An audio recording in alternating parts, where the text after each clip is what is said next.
మా యాత్ర చార్ధామ్ యాత్ర. చక్రతీర్థం నైంసారణ్యంలో కంప్లీట్ చేసుకోండి. మేము నెక్స్ట్ రుద్రకుండకి వచ్చామండి. ఇప్పుడు చక్రతీర్థం నుండి 7 కిలోమీటర్స్ డిస్టెన్స్లో ఉన్న శివుని ఆలయం ఈ రుద్రకుండ. ఈ రుద్రకుండ ఏంటంటే వెరీ వెరీ స్పెషల్, చాలా ప్రత్యేకమైనది. ఏంటంటే ఇక్కడ ఎన్నో మహిమలు ఉన్నాయనేసి అంటారు. చూస్తున్నారు కదా, పువ్వులు, బిల్వపత్రం, ఫ్రూట్స్, అరటిపండు, యాపిల్, కమలా పండు, మామిడి పండు, ఇవన్నీ ఫ్రూట్స్ ఏంటంటే ఈ పువ్వులు, బిల్వపత్రం ఇవన్నీ ఏంటంటే ఈ నీటిలో వేస్తారండి.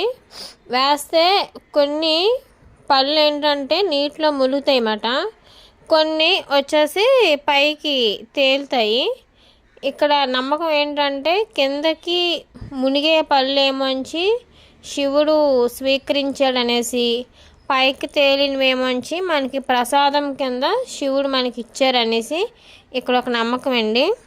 చాలా చాలా చాలా స్పెషల్, అందరూ నమ్ముతారు. ఇక్కడ చూస్తున్నారు కదా మీరు, బిల్వపత్రం మెయిన్. బిల్వపత్రం వేస్తే ఆ లీఫ్ అన్నది మనకు తేలుతుంది కదా, కానీ ఇక్కడైతే మునుగుతుంది. అదొక ప్రత్యేకం అన్నమాట. ఇలా ఫ్రూట్స్, పువ్వులు, పళ్ళు అన్నీ వేస్తారండి. చాలా మహిమగల ఒక నమ్మకం ఇది.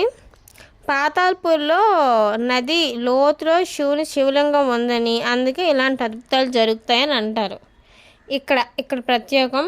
ఎప్పుడైనా ఎవరైనా నైంసారణ్యం వస్తే ఈ రుద్రకుండకి రండి తప్పకుండా.